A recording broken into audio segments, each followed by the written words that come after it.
জাকিয়া সুলতানা সৌরভ, আপনার প্রশ্নের উত্তর আমরা দিচ্ছি। আপনি লিখেছেন, খাস পর্দা করলে কি ভাসুর বা দেবরের সাথে কথা বলা যাবে? প্রয়োজনীয় কথা, যেটা না বললে নয়, খুব জরুরি কথা যদি থাকে তাহলে সেক্ষেত্রে পর্দার আড়াল থেকে আপনি বলতে পারেন, ভাষার ভিতরে বিশেষ কোনো কোমলতা, আপনার কথার ভিতরে বিশেষ কোনো কোমলতা সৃষ্টি করা ছাড়া।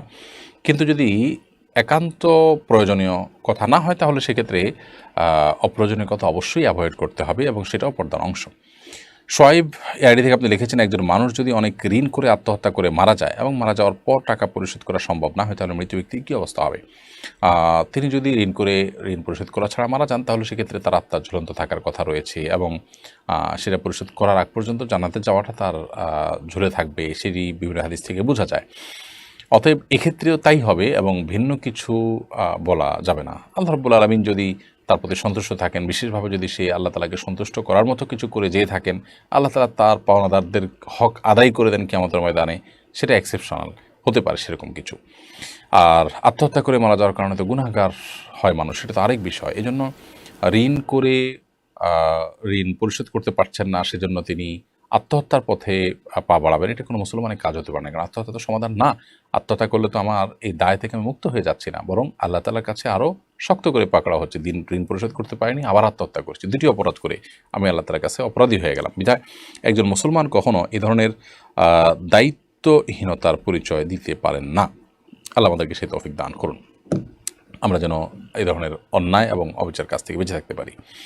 নাজিয়া বিনতে মেহু আইডি থেকে আপনি লিখেছেন, আত্মহত্যা মহাপাপ, সেক্ষেত্রে আল্লাহর কাছে নিজের মৃত্যুর জন্য কি দোয়া করতে পারবো? বোন নাজিয়া, অবশ্যই আত্মহত্যা গুনাহের কাজ, এবং সেই সাথে মৃত্যু কামনা করাও গুনাহের কাজ। আমরা যদি মনে করি যে আমরা কষ্টে আছি, এই কষ্ট দূর হওয়া দরকার, তো কষ্টের বিনিময়ে তো আল্লাহ তালা জান্নাত দিবেন। বোন, আমরা যদি সবর করতে না পারি তাহলে আমরা জান্নাত কোন মুখে আল্লাহ তালার কাছে প্রত্যাশা করব? দুনিয়াতে যদি সব কিছু ব্যাটেবলে হয়ে যায় তাহলে এটা তো জান্নাত হয়ে যাবে, এটা তো জান্নাত না। বিধায় আমাদেরকে সবর করতে হবে, ধৈর্য ধারণ করতে হবে, আল্লাহ তালার কাছে ধৈর্য ধারণের জন্য দোয়া করতে হবে, প্রয়োজনে কাউন্সিলিংয়ের শরণাপন্ন হতে হবে, ভালো কোনো আলিমের, ভালো কোনো মানুষের, তাহলে সেটি আমাদেরকে সহায়তা করতে পারে ধৈর্য ধারণ করার ক্ষেত্রে।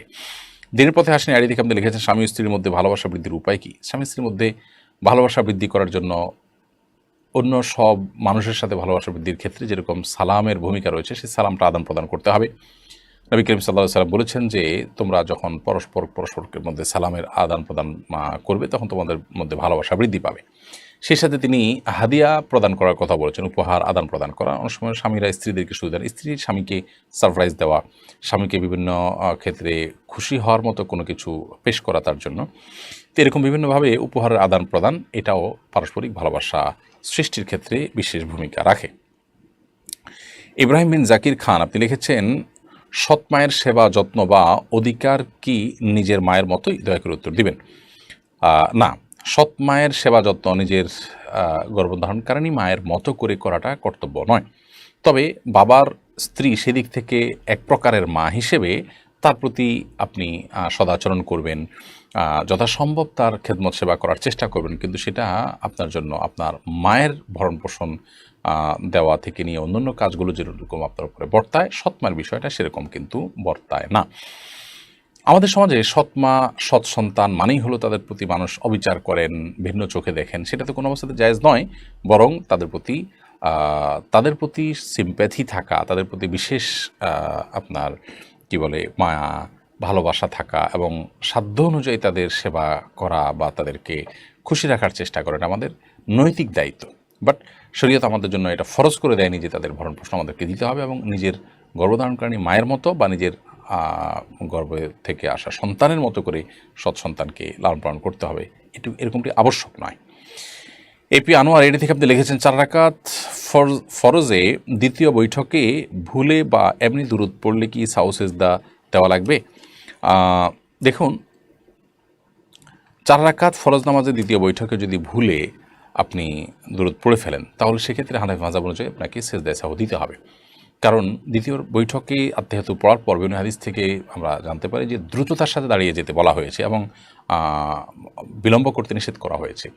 সেই সাথে আপনি নবী সাল্লাল্লাহু আলাইহি ওয়াসাল্লামের প্রতি দুরূদ পাঠ করেছেন, এটা তো ভুলে পড়েছেন, এটা তো শেষ বৈঠক মনে করে আপনি এটা পড়েছেন, তো অথচ এটা শেষ বৈঠক নয়। এসব কারণে সিজদা সাহু দেওয়ার কথা ওলামায়ে আহনাফ বলে থাকেন, যদিও হাম্বলী মাযহাব ওলামায়ে কেরাম সৌদি আরব ওলামা ইকরাম তারা বলেন যে না, দুরূদ শরীফ যদি পড়ে ফেলে তার কারণে সেদা সাহু বর্তাবে না। এটি সৌদি আরব ওলামা ইকরাম বা হাম্বলি মাযহাবের ওলামাদের মত। শেখ সোহাইব আপনি লিখেছেন, ফরজ গোসল হয়ে গেলে কি সাথে সাথে গোসল করা আবশ্যক নাকি বিলম্বের সুযোগ আছে? গোসল ফরজ হয়ে গেলে সাথে সাথে গোসল করা উত্তম যদি সে সুযোগ থাকে, তবে বিলম্ব করার সুযোগ আছে যদি গোসল ফরজ হওয়ার পর পরবর্তী যে নামাজের ওয়াক্ত, সেই নামাজের ওয়াক্ত বা যদি তার উপরে কোনো নামাজ বর্তায়, তাহলে এই নামাজের ওয়াক্ত শেষ হওয়ার আগ পর্যন্ত তিনি বিলম্ব করতে চান, তাহলে শেষ মুহূর্তে বা ওয়াক্ত শেষ হওয়ার আগে আগে গোসল করে নামাজ পড়ে ফেললেন, এতটুকু বিলম্ব করা জায়েজ আছে। তবে এক্ষেত্রেও গোসল ফরজ হয়ে গেলে যদি লম্বা সময় তিনি বিলম্ব করতে চান, এশার পরে গোসল ফরজ হয়ে গেল, ফজর আগ পর্যন্ত তিনি সুযোগ পাবেন গোসল করার, তাহলে সেক্ষেত্রে এই সময়টা তিনি গোসল না করে শেষের দিকে একসাথে ফজর ওয়াক্ত হলে তখন গোসল করতে চান, তাহলে অজু করে ঘুমানো বা অন্যান্য কাজ করাটা সুন্নাহ, এটা উত্তম। কিন্তু যদি কোনো কারণে ওযু নাও করেন, তাতে তিনি কবিরা গুনাহ করেছেন ব্যাপারটা এরকম না, সুন্নাতও করেছেন, এটুকু বলা যাবে। রিফাত মাহমুদ লিখেছেন, তাহাজ্জুদের সালাত আওয়াজ করে কেরাত পড়া যাবে কিনা?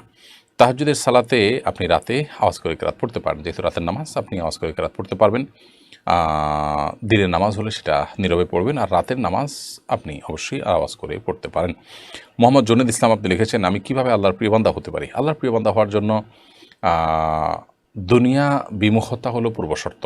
নবী করিম সাল্লাল্লাহু আলাইহি সাল্লাম সাহাবীদেরকে বলেছেন যে তোমরা কিভাবে আল্লাহর প্রিয় পাত্র হবে, তার উপায় হলো যে তোমরা দুনিয়ার ব্যাপারে বিমুখ থাকবে, দুনিয়ার প্রতি তোমাদের আকর্ষণ থাকবে না, দুনিয়া নিয়ে তোমাদের বিশেষ কোনো আগ্রহের জায়গা থাকবে না।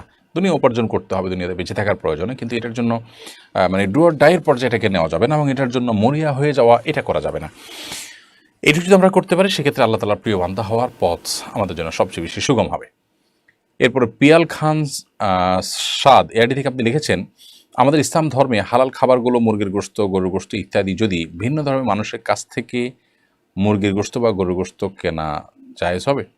পশুগুলো বিসমিল্লাহ বলে জবাই করা হয়েছে কিনা জানা যদি না থাকে, তাহলে খাদ্যকে হালাল হবে? বিশেষ করে দেশের বাইরে ঘুরতে গেলে এই ধরনের পরিস্থিতির সম্মুখীন হতে হয়। যদি আপনি মুসলিম প্রধান দেশে কথা বলেন, তাহলে সেক্ষেত্রে আমরা বলবো সেখানে সাধারণত এখানে হালাল উপায়ে জবাই করার কথাই বেশি। যদি এরকম হয় সচরাচর, তাহলে সেক্ষেত্রে আপনি এটা কিনতে পারেন, অযথাই সন্দেহ করার প্রয়োজন নেই। আমার দেশে গরুর কথা বলা, যে গরুর গোশত প্রায় সব দোকানই মুসলমানদের, এবং তারা আল্লাহর নাম পড়ে জবাই করেন, এটাই স্বাভাবিক। বিধায় এটা নিয়ে আপনার আলাদা ধোঁয়াশা বা সংশয় থাকা উচিত না। হ্যাঁ, দেশের বাইরে আপনি যাচ্ছেন, সেখানে অমুসলিম প্রধান দেশ যদি হয়, তাহলে সেক্ষেত্রে সেখানে কিভাবে জবাই হয়েছে আপনি জানেন না, হালাল কোনো অথেন্টিক কোনো প্রতিষ্ঠান থেকে হালাল সার্টিফিকেশনও নাই, তাহলে সেক্ষেত্রে আপনি সন্দেহ হলে সেরকম খাবার অবশ্যই অ্যাভয়েড করবেন এবং নিশ্চিত হওয়ার চেষ্টা করবেন যে এটি হালাল উপায়ে জবাই হয়েছে কিনা। যদি হয় তাহলে গ্রহণ করবেন, আর যদি ধোঁয়াশা থেকে যায় বা নিশ্চিত হওয়ার সুযোগ না থাকে, তাহলে সেক্ষেত্রে অবশ্যই অ্যাভয়েড করবেন। ইঞ্জিনিয়ার নাজমুল হোসেন আপনি লিখেছেন, সফররত অবস্থায় যদি কসর নামাজ 2-1 ওয়াক্ত আদায় করা সম্ভব না হয়, তাহলে সেটা কিভাবে কাজা আদায় করতে হবে? সফররত অবস্থায় কসরের নামাজ যদি আদায় করা না যায়, অর্থাৎ আপনার সফর অবস্থার নামাজ কাজা হয়, তাহলে বাড়িতে আসার পর সে নামাজটা যখন কাজা করবেন, তো কসর হিসাবে কাজা করবেন, যেহেতু এটা ফরজ হয়েছিল কসর হিসাবে। ঠিক একইভাবে বাড়িতে থাকা অবস্থায় কোনো নামাজ কাজা হয়েছে, সফরে গিয়ে সেটা যদি আদায় করতে চান, তাহলে সেক্ষেত্রে পূর্ণাঙ্গ আদায় করবেন, যেহেতু এটা ফরজ হয়েছিল পূর্ণাঙ্গভাবে, অর্থাৎ যেভাবে পূর্ণাঙ্গ ফরজ হয়েছে আদায়টা ঠিক সেভাবে হবে। এরপরে শেফুরে যায় আইডি থেকে আপনি লিখেছেন, কাদিয়ানীদের সাথে আত্মীয়তা করা যাবে কিনা? না জেনে আত্মীয় হয়ে গেলে তাদের সাথে সম্পর্ক রাখাও তাদের খাওয়া হালাল হবে কিনা? যদি ওই পথ থেকে ফিরে না আসে, তাহলে কি তার সাথে সংসার করা যাবে কিনা? দেখুন, কাদিয়ানীরা অমুসলিম।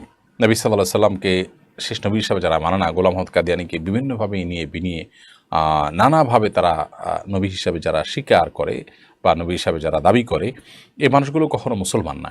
আর অমুসলমান হওয়ার কারণে তাদের সাথে বিবাহ বন্ধনে আবদ্ধ হওয়া জায়েজ নয়। যদি না জেনে আত্মীয়তা হয়ে যায়, তাহলে জানার পর অবশ্যই বিচ্ছিন্ন হতে হবে, অথবা তাকে তওবার আহ্বান করে তওবা করে ফিরিয়ে আনতে হবে, এছাড়া তাদের সাথে সংসার করা জায়েজ হবে না। এরপর রিয়াজুল জান্নাত বর্ষা এআইডি থেকে আপনি লিখেছেন, আমার অনার্স পরীক্ষা চলছে, সামনের পরীক্ষার বিষয় হচ্ছে উপন্যাস। এর মধ্যে বিষাদ সিন্ধু আছে, এই উপন্যাসে তো ইতিহাস বিকৃত করা হয়েছে, এখন এটা কি পরীক্ষার খাতা লেখা জায়েজ আছে? আপনি সেখানে কি লেখা আছে কোট আনকোট করে ওখানকার তথ্যগুলো আপনি সেখানে উপস্থাপন করতে পারেন। যদি সুযোগ থাকে, আমি জানি না আপনার পরীক্ষার কী ধরন কী, তাহলে সেক্ষেত্রে আপনি ব্র্যাকেটে, বন্ধনীতে বা কোনোভাবে নিজের কোনো মতামত মূল্যায়ন থাকলে সেটা আপনি উল্লেখ করতে পারেন। বাট সেখানে শুধুমাত্র বইতে যা আছে যা সেটা আপনি লিখলেন, এটা তো আর আপনি অন্যদের কাছে প্রচার করছেন না, অতএব এটি আপনার জন্য নাজায়েজ বা হারাম হবে না ইনশাআল্লাহ তাআলা। তানিয়া গিয়াস এআইডি থেকে আপনি লিখেছেন, আমি একজন ক্যান্সারের রোগী, আমাকে কেমোথেরাপি দেওয়া হয়েছে, আমি বোরকা পরি কিন্তু মুখ আটকালে গরমে কষ্ট হয়, সেক্ষেত্রে মুখ খোলা রাখলে কি আমার গুনাহ হবে?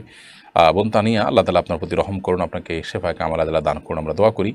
বোরকা পরে চলাফেরা আপনার যদি কষ্ট হয়, অসহনীয় হয়, তাহলে অবশ্যই আপনি মুখ খোলা রেখে আপনি চলাফেরা করতে পারেন। সেক্ষেত্রে সম্ভব হলে মাথার উপর যে ওড়না থাকবে এটাকে একটু টেনে দিবেন যাতে আপনার মুখ প্রদর্শিত না হয়। কমপক্ষে এতটুকু আপনি করার চেষ্টা করবেন।